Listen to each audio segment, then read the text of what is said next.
you are aware that previously there was limited public engagement and discourse around budget process, and even in discussing finance bill, which is crucial because it is the law that gives effect to taxation.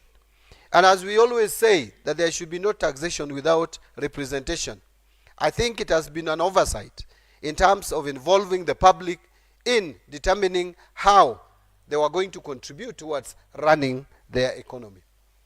But I want us also to understand that after the budget is passed and agreed and assented to, then we enter the next stage of budget implementation. And as we speak, we are now implementing 2025-2026 budget. I would want to invite you to engage us and hold us accountable in terms of implementation of the budget that we just passed. It is important that when now I move to the regions, I bring a report card on how far we have done in terms of the implementation of the budget that we passed in 2025-2026, so that the budgets don't remain wish lists but become tools of development. I want to emphasize that if this economy has to grow, there are fundamental things that we must attend to. One, we must give emphasis to digital superhighway and creative economy, as I said in my official speech. But I want to tell, thank you for that. But I want to tell you something, that for this economy to create jobs that we desire, it is important that we ensure that the economy grows at a higher rate than it is growing today. Granted, our economy outperforms the average economic growth in the region. But let us not compare ourselves with the low. Let us not use that as an excuse to be complacent. Economic growth of 4.7 as it were in 2024, or 4.9% as it was in the first quarter of this year, or 5% as our economy grew in the second quarter of this year, and at 5.1 or 5.2 that we projected to grow in the third and fourth quarter, cannot create enough job opportunities to accommodate the over 800,000 young Kenyans, very knowledgeable, well-trained, entering the job market. Analysis have demonstrated that we need at least 7% of economic growth to be able to create employment or job opportunities that would keep pace with the number of youth that come out of colleges and training institutions.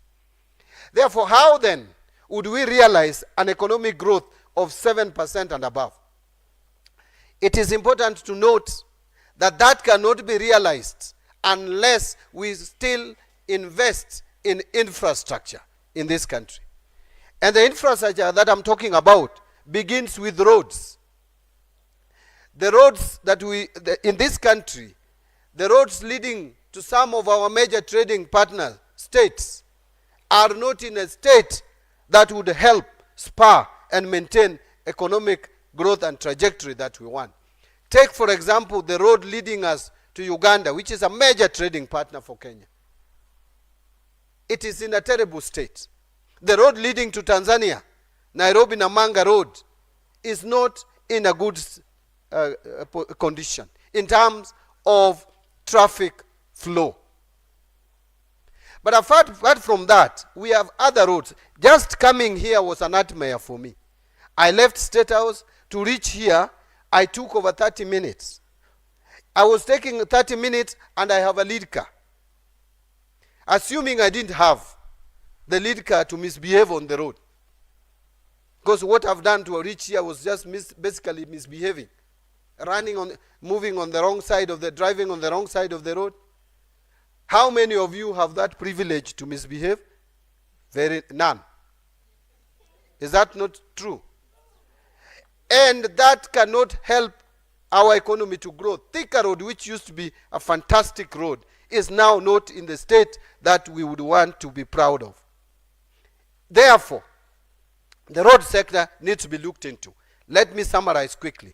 The other sector that we must address is energy sector.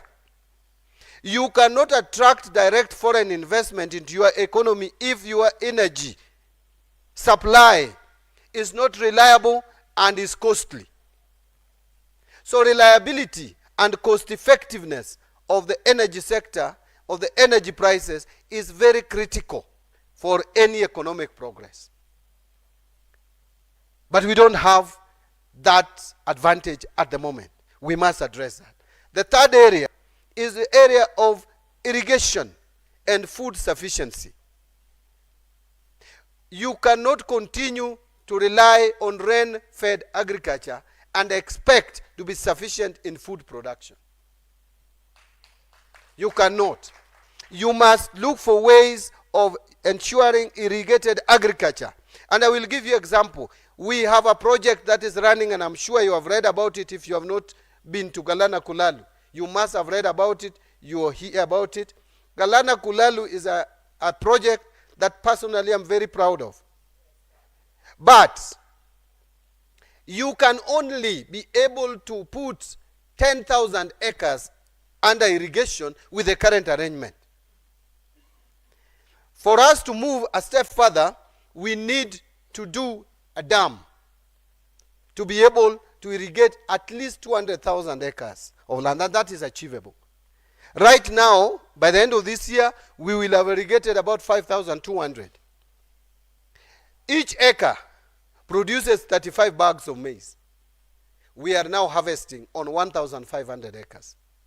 That is already under irrigation. Each acre, 35 bags. Twice a year, 70 bags. Times 200,000, you can produce 14 million bags of maize from Galana Kulali. What is our maize deficit in this country? Is averaging 10 to 15 million. Therefore, Galana Kulali alone, if we were to do that dam, it is possible to fill the deficit that we have for maize in this country. And by the way, if we do not address the issue of food sufficiency, that we are still going to import food into this country, where we spend 500 billion Kenya shillings every year, we are going to affect our forex reserves, and we are going to spend taxpayers' money on that. Therefore, we must do more dams to irrigate our farms, and we have fertile land to produce enough for ourselves. We can produce sugar. Already in a Bora scheme, we are putting 50,000 acres into irrigated agriculture for sugar production. Let me now explain why I'm giving you all these statistics, including our airport. This airport must be done. My friends, I know you people don't travel a lot. That I am very sure. But some of you travel. If you travel, you will agree with me that our airport is a shame for an economy like Kenya. We are being outperformed by Ethiopia, Rwanda. Rwanda is a very tiny economy. Kenya is the biggest economy East and Central Africa now. We have overtaken Ethiopia. Ethiopia used to be the largest economy. Kenya is now the largest economy. We are number 6 in Africa. We are a big economy. You can only compare us to South Africa, Egypt, Nigeria, Algeria. Those are the economies you compare Kenya with. Not these small economies like Burundi, Rwanda, Uganda. These are our juniors. And therefore, if you go to these countries and you find the airport is well developed. I was in Angola. I felt ashamed. They have a fantastic airport. Only that their efficiency is very low, rock bottom. So you take too much time to be cleared. If you give that airport to Kenyans who are very fast in the way they do things with the efficiency we have, Kenya would attract more and more tourists, attract more business people coming here. So why I was raising all this is that we must think outside the box. Because really, for us to do these infrastructure projects, ladies and gentlemen, we cannot do them with your taxes. It is impossible. Because already we are taking taxes from you, and 50%, 48 to 50% is going towards debt repayment, debt service cost. We cannot borrow more either to do these projects. So therefore, we must think outside the box, productively, creatively, and come with other more innovative ways of funding this infrastructure project. Hence the need for a country like Kenya. It is long overdue. We are late to start National Infrastructure Fund. And I know the president will soon pronounce himself, maybe the day after tomorrow. We are forming a company. We created, I'm hearing people are saying we don't have a legal framework. People have not read that government-owned enterprises law, which was assented to a few days ago, is very elaborate on how to form such companies with the business and commercial mind. We are going to form a company that is going to be professionally run. We are not going to populate it with political rejects and other kinds of people who have no professional background to work in this company. We need serious people. Unfortunately, I am going to be the single shareholder of that company for the time being, until now we get real experts, professionals to run that company. And this company will help us in crowding in private sector funding. I wish I had time, I would have demonstrated you how that model would work. But let me not spend and take much of your time. We will still engage when I get to the regions. You will ask me questions about this National Infrastructure Fund. And with it, we are also forming sovereign wealth fund. Because you cannot be a country which spends everything with the current generation. You must leave something for future generation.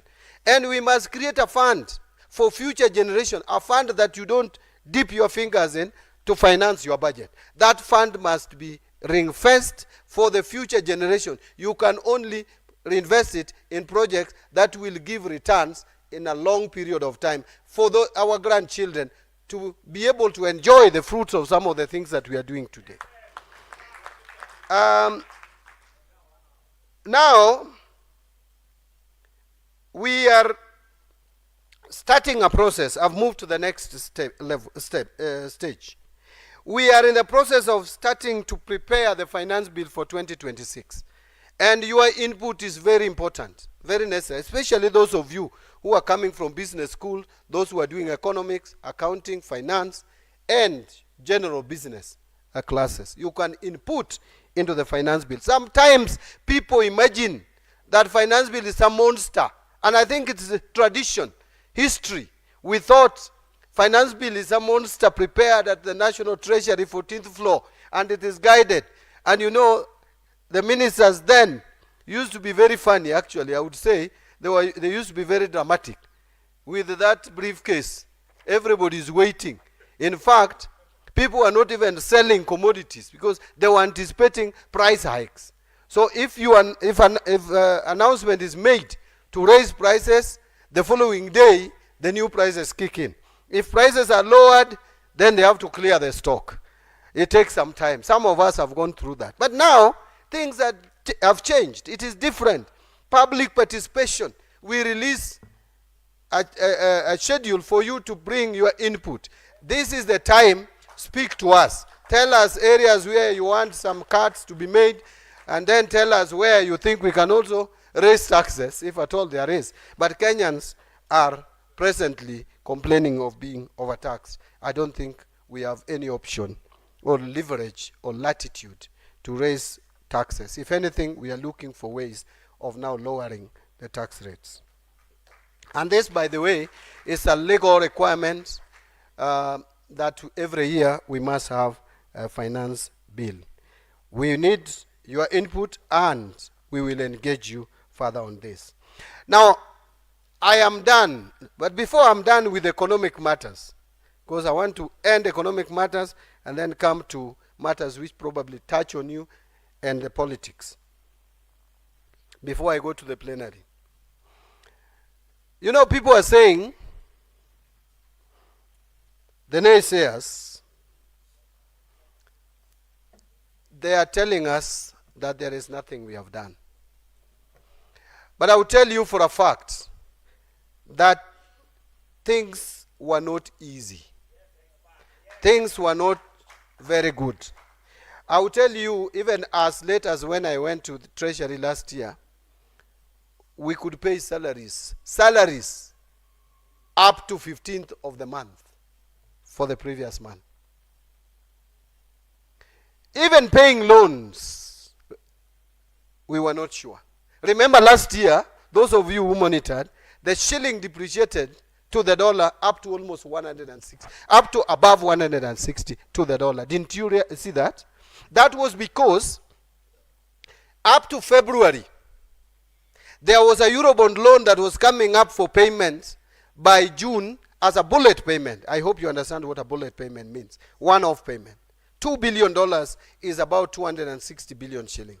Was coming up for payment by June, and by February, the government did not have a plan on how to retire that debt.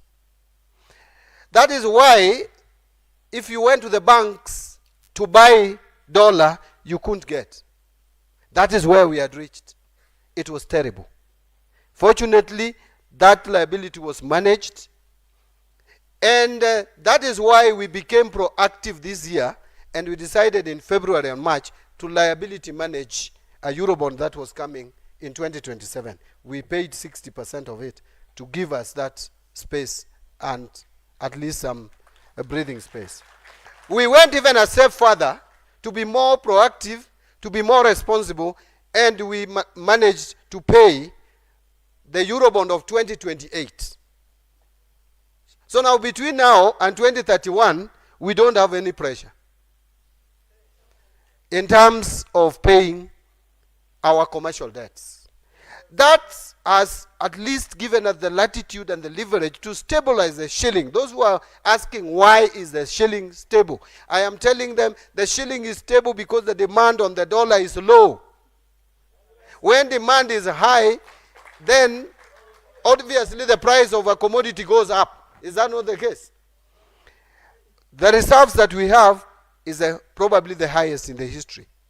Our stability of the shilling has been demonstrated. But today, if you read Business Daily, the bank interest, the loans extended to private sector has picked up.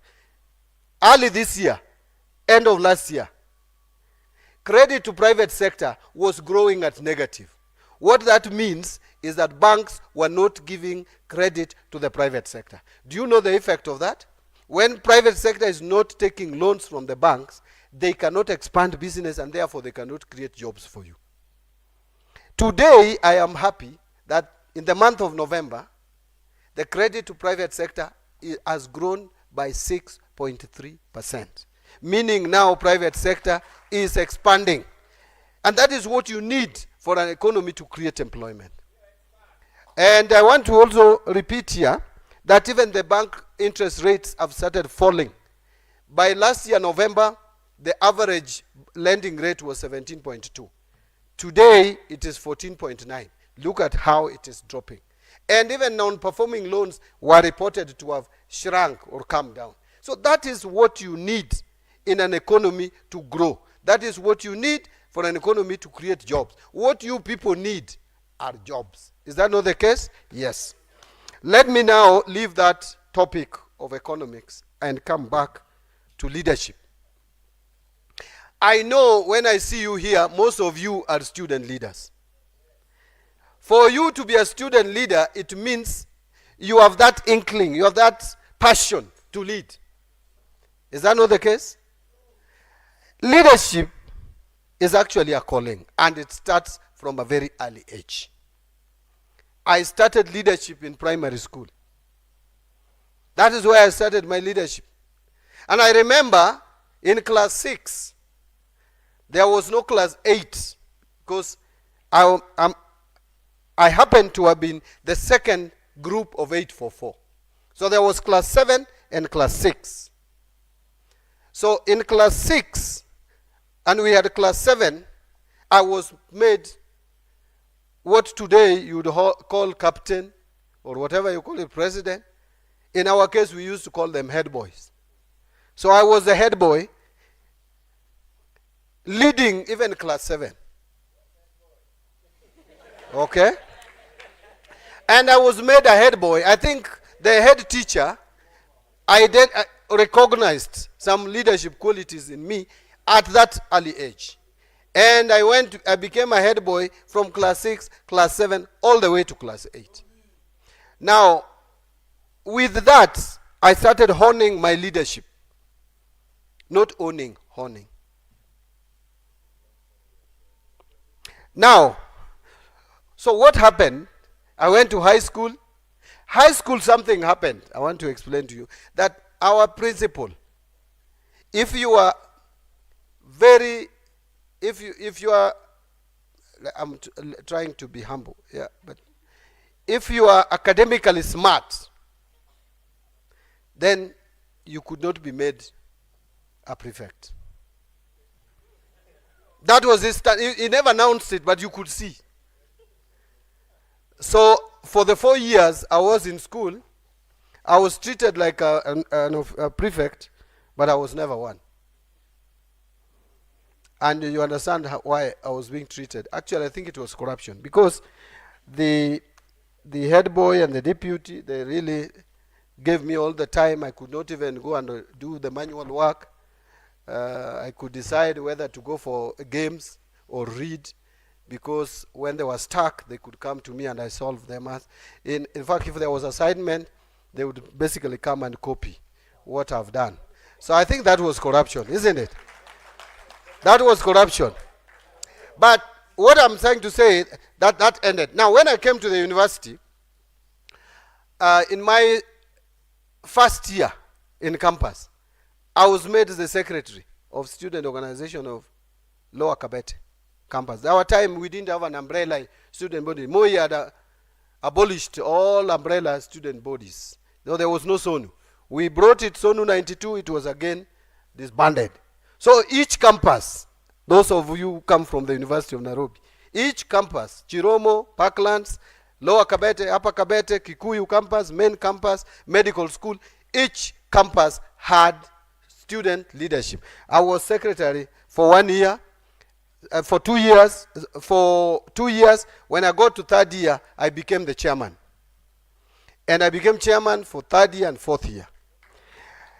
Now that is where really I started building my career. And I will tell you, when I was still in campus, around 1992 to 1996, I had already decided that 2007 I was going to run for parliamentary seat. That would surprise you, isn't it? But that is the truth. And I came out of campus, I was employed by the same university. Another time, if we get opportunity, I'll explain to you how I got myself there. But then I got to the circle of the university, and again, I was elected there in the supervisory committee. And the rest is history. I then went and ran for Gwasi parliamentary seat, which is now Suba South.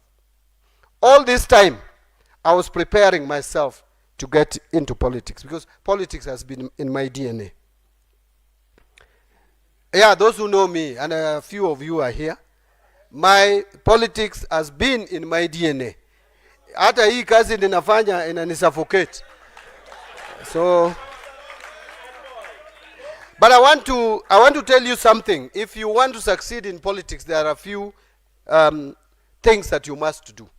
There is a character that you must start building. One of them is that you must have some diligence. Diligence. There must be sincerity. And there must be teamwork. But above all, you must be resilient. And I will explain two or so of them. Resilience and patience. Now, let me explain patience with two examples. The first example is in 2002, my clan's men, there was no woman among them, approached me in my office and told me that our clan has never produced a parliamentary candidate ever since independence. That was true. We want you to go and run for the seat. I looked at them and assessed the environment in the constituency, and I had this feeling that I was going to be number 2. I was going to be number 2. But there's no number 2 in politics. So I decided that I didn't, and you know, if the moment you get the title of a political failure, it will never leave you. In fact, if people don't decide to start not to take you seriously as a candidate, you will be considered a perennial loser. So I told them, it's okay, I understand you, but this is not my year. I decided to be patient. And I supported people. In 1997, I supported a parliamentary. 92, by the way, when I was a student, I supported a parliamentary candidate. 1997, I was chief campaigner of a parliamentary candidate. 2002, that year, I chose a parliamentary candidate and supported instead of running myself as a chief campaigner. Then when it came to 2007, I told that person that I'm going to be MP. I am going to defeat you. So I told the former MP then that I will defeat you. He didn't believe me. He thought I was joking. He said, John, you are young. I told him, yes, I am young, but you have disappointed our people. I supported you thinking you'd be a different leader. You are not. Now I am facing you. And I did. And the rest is history. I actually got 43% of the votes, and we were 10 candidates. The other 9 shared 57%. Now, that was at the nomination stage. I am telling you about patience. Now, the patience that I want to demonstrate to you is after I became a member of parliament. When I became a member of parliament, despite the fact that in my first term, I think I demonstrated some qualities which made my party leader then, the Prime Minister Raila Odinga, to make me assistant minister in his office. I later became minority leader. But then, so first term, I was assistant minister. Second term, I became chairman of ODM, the longest serving to date. On my third term, I became minority leader.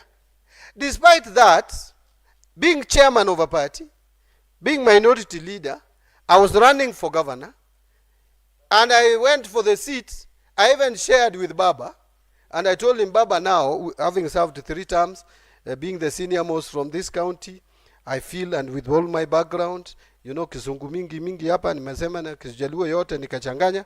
Nikamwambia, now you know, I want to go for this gubernatorial seat. He told me it is a fantastic idea, but don't announce too early. And I listened to him, announced a little bit late, started my campaign with my strategy. Those who come from that region, you know, my name is called Nyang. Nyang is crocodile. And crocodile, I was given that name. I was not born with that name. I was given that name in the process because crocodile has some characteristics, and they believe I have similar. Yeah, they believe I have similar characteristics that for you to know how dangerous I am, it will be too late. But now, that is besides the point. I was asked, after spending so much, and when I was in the trajectory, I thought I was winning. And I believe up to date that I would have won that nomination. But I will tell you, I was called on 24th of March by Baba. And he told me, look, my son, look here. I have 2 reasons why I feel you should not go for this seat. So he told me, the women who are supporting me wants me to demonstrate that I support women leadership. And the test, I am narrating to you what exactly transpired, yeah? And he told me that, no, you see, they have told me that I should give a ticket to one woman who would likely win. And I think Homa Bay County is a county I've looked at who has a credible woman candidate. I said, okay. I was listening. Not very happy, I must admit. Then he told me again, now look, all my senior politicians, Orengo, Nyongo, are in the village. I'm going to form a government. Who is going to be in my cabinet? So I told him, Baba, I don't like this suggestion, but because I respect you, I will buy it. So I decided to be patient. Some of us, I'll tell you, would have decided to run anyway. Yeah? Because I had a lot of pressure. When people heard that I'm stepping down, the kind of pressure I had from my supporters was enormous. If you are not someone who is patient, you would give in. But I resisted and said, I'm going to do what Baba has said. And I did, and the rest is history. I went even and campaigned for people I didn't like, including my MP. I didn't like much. But still, I went and campaigned for him. The rest is history. Now, lastly, on that, then by the way, my coming back to Parliament as nominated MP was an afterthought. I was put there just in case things don't work. And that in case is what happened. Things actually didn't work. And I think God had prepared me to be in Parliament briefly again for 2 years. So I came back to Parliament, and I was minority leader, so I thought it was automatic that I would just become minority leader again. Because my party leader was telling me how I did fantastic job. President Uhuru praised me even in Kasarani, how I was a very good minority leader. In fact, I was like majority leader because the majority leader, Kemunya, didn't even know names of MPs. I'm the one who used to whip MPs around. So I come back, then I hear someone else has been given minority leader. Of course, I got very angry, sat with Baba. He again explained to me that now you see these people are saying you are nominated, you can't lead. Then I told him, fine, after all, you have given me at least something, I have a job. You have nothing now. I should not put pressure on you. Those were my words to him. But you see, that is why now, finally, when he was sending his people to work with the president, he thought of me. If I did not exercise that kind of patience, I would probably not be standing before you. So I would only beseech you, if you want to go far in leadership, be very strategic. Please don't rush and make decisions with emotions. Make sure you think. Even when you are annoyed, breathe in 3 times. Go back home. Don't respond. Just go back home, sleep over it. Then you will go far in leadership. Leadership requires a lot of patience. Leadership requires also honesty. And I was ruthlessly honest with my leader most of the time. And I was never honest with him in public. You can't be honest with your boss in public. Ni kama you are shaming him. You look for a private opportunity. Tell him, I want to talk to you. And then you go in and talk and say what you want to say. So I know many of you want to be leaders. I want to just beseech you that if you want to be a leader, first be committed. I won my first election when I was considered the most poor of all the 10 candidates. I say considered because I was doubting. There were 2 people I thought I had more money than them. But you see, since I was branded poor, I decided to take advantage of that. And I exploited it to the full. I was telling people, me, I have no resources, but I have the brain. And I have the heart to serve you. So don't be lied to. I know times have changed, and nowadays people have monetarized and commercialized politics. But if you want a seat, don't be discouraged. That is, it's only the wealthy people who can get those seats. If you communicate, our people are very informed, by the way, including those who have not gone to school. And they know how to make decisions. If you have something, please communicate it. And by the way, don't wait until when you want to run is when you start engaging with the community. Engaging with the community does not mean that you'll always be giving them money. Just look for those initiatives where the community is involved. Get in, and people will appreciate you. They will see leadership in you very early. Very, very early. So I want to tell you, you have the potential of leading, including in leading this country. But no one will come to you at home and tell you to go and become a leader. It is you to decide. It is you to decide. That is why when I listened, Juzi, last weekend, nilisikia one politician saying, Eti, why are people moving around asking to be kingpin of this region? I don't know what that kingpin means, after all. But then he's saying, we have Dr. Buru here, and we have so and so, so and so. You see, Dr. Buru is our political leader in ODM, party leader. But that does not kill our ambitions. It doesn't kill our ambitions. We respect him as a party leader, but we are also there, isn't it? And no one will come to my house to tell me to go and run for president. It is me to decide. If I'm going to run in 2032, it is I to say I want to run in 2032, and these are my policies, and this is what I want to do for Kenya. So if someone else is not interested in offering himself or herself for any political seat, wacha kai nyumbani, sisi, we know we have what it takes to lead our people.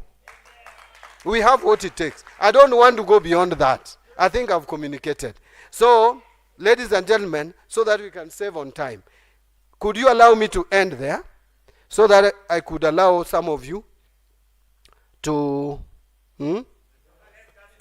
ask questions? But as I go back to sit, thank you very much for coming. Thank you very much for your patience. This is a clear demonstration that you can be leaders. When you want to be a leader, you must show patience. Thank you very much. And I want to sit. I think now you will conduct the next program. I will take down your questions. And if you don't mind, please let them not be too many. I would tell you, I would just confess to you, since morning I've just had tea. Tea only is what I've had. But hata nyinyi najua amjakula. Sindio? Sindio? Amjaona? So because all of us have not eaten, I will still allow questions and I'd answer them, but we must also try to leave here as soon as we possibly can. Thank you very much.